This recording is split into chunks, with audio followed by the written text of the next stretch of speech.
Hi, seventh grade artists and families. Welcome to Curriculum Night. I'm Mrs. Frederick. I am one of the art teachers at Van Hoosen. And it's nice to see you tonight. Thanks for being here with me. Like I said, I teach art, so I'm your seventh grade, your Art 7 students art teacher. And just a little bit about me before we go into curriculum and classroom procedures, projects, all that good stuff. I have been teaching this is my 13th year teaching art. I taught art at a high school prior to coming to middle school, and this is my 7th year at Van Hoosen. And I tell the kids this all the time because they're like, what's better, high school or middle school?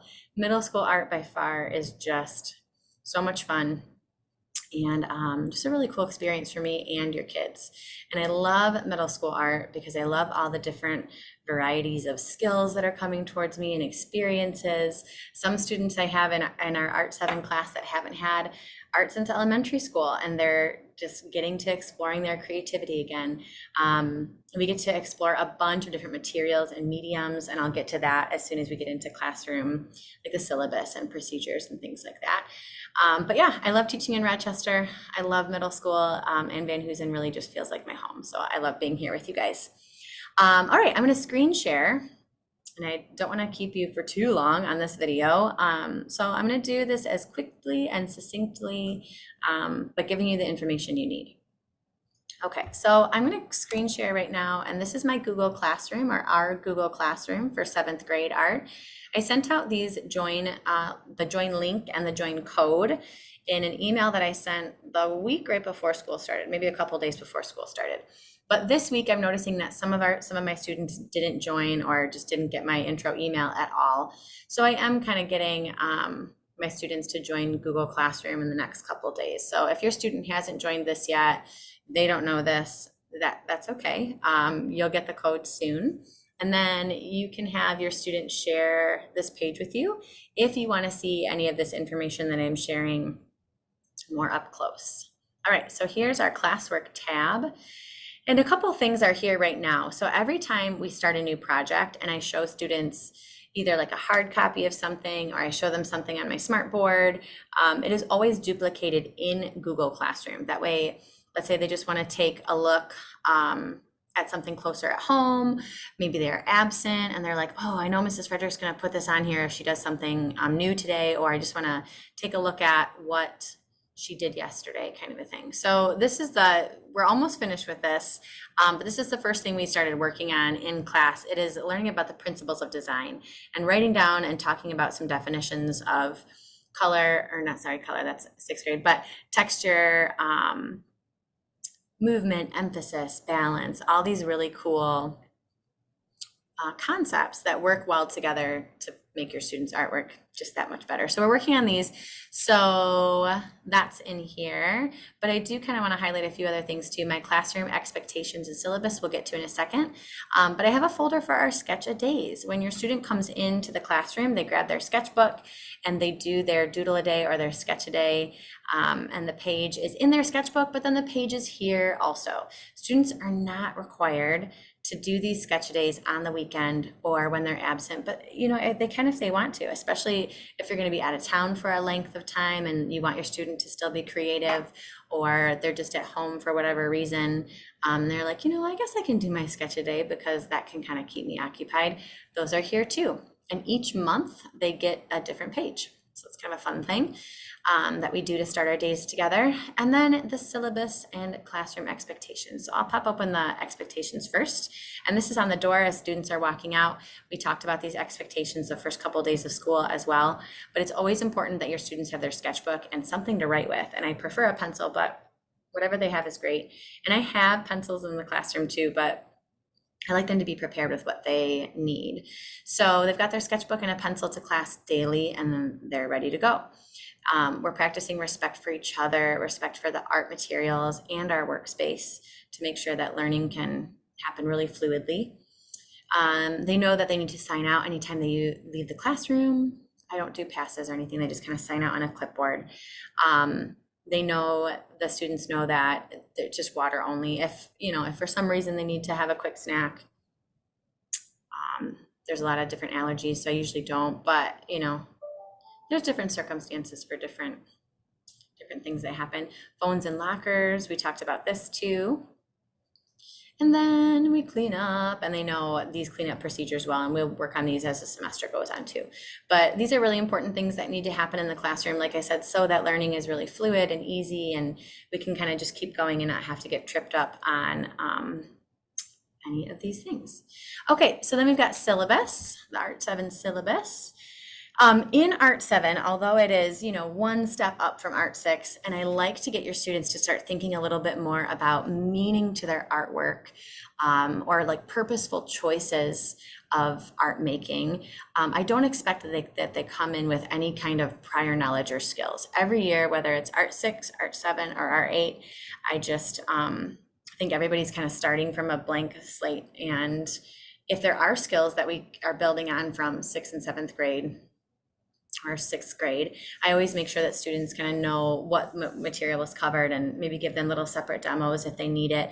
But for the most part, they don't need any kind of prior knowledge for Art 7. I told the students this first day too, Art 7, just in the way that I've designed the course, ends up being a really like tactile 3D course. We do a lot of different like cardboard and paper sculptures, collage, clay, plaster, paper mache, some collaborative stuff. It's just kind of a really fun, experimental, more 3D art class than my 6th grade or my 8th grade class. So Art 7 is really fun. And I'm not going to read through this whole thing, but I really love this first quote, and it's on all of my syllabi. So if I had you as a 6th grade parent, you might be like, yeah, I've heard that before. Ellie Eisner is one of my favorite art educators. He just has a lot of great points, and just like a lot of those like, yes, quotes. So this is one of those: the arts enable us to have an experience we can have from no other source, and through such an experience to discover the range and variety of what we are capable of feeling. And families, that just really highlights what I'm doing with your kids every day. Like, yes, we're learning art skills and we're creating, but more importantly, I'm teaching them about themselves and how they can express themselves and how they can express their feelings, how they're using their brains just differently, the critical thinking and all those 21st century skills that they need are here too. These italicized: understand, appreciate, informed, reflective. They're expressing and communicating. They're becoming inquirers and thinkers. They're developing self-confidence, self-awareness, lifelong learning, all of those skills that we're practicing and creating in the art room. That's far more important than any project they can bring home. And I hope they're proud of their projects, but these lifelong skills are more of what my focus is in the art room. So as we scroll down, academic conduct, grading and attendance, everything that I do in terms of this is kind of case-by-case basis. I really never expect a student to have the materials that we have in class at home. So if your student is ever absent for even just a day or a length of time, I can usually get them caught up pretty quickly in class. Or if it is a drawn-out absence, I usually just excuse the project, or we can do a smaller version of the project. But a lot of this kind of stuff is case by case. And I tell the students too, I'm a pretty understanding and easygoing person. We just need to keep those lines of communication open, so I know what's happening and I know what you need, and everything will be good. There's a great deal of choice in the art room, so much choice. And this is another thing that I'm working with your students every day. Like, where's the best choice for me to sit? Or was this a good choice to choose this material or stand up and say this? They're kids, they're still learning. So helping them make good choices to be as successful as they can be is a goal of ours as well. When I grade your students' projects, I grade them using a rubric, which you're probably familiar with, but if you're not, I like rubrics because they're a really nice set of tangible goals that can go with each project. So I'm not grading on what I think is best or what I think is good. And each project, at the top of the rubric, if your student brings a rubric home, which I hope they do, but sometimes they tuck them away and you don't see it. Hopefully you do. But these rubrics that I assess your students' projects on will have one of these, standards for each project. And really each project that we do could cover all 4 of these, but then that gets a little bit bogged down. So I pick one of these standards that goes with each project. And at the end of the project, your student has the ability and the room on the rubric to grade themselves, like self-assess, and then also reflect on what they've done. And their reflection and their self-assessment, I also take into account when I'm grading their projects. But like I said, the rubric has tangible goals, like a set amount or a set number of goals that I want them to achieve. And I make those goals really clear from the very beginning of the project. I usually write them down on the board, or I put them on a sheet of paper on their table. We talk about them every time they come into the classroom. Like, okay, we're working on our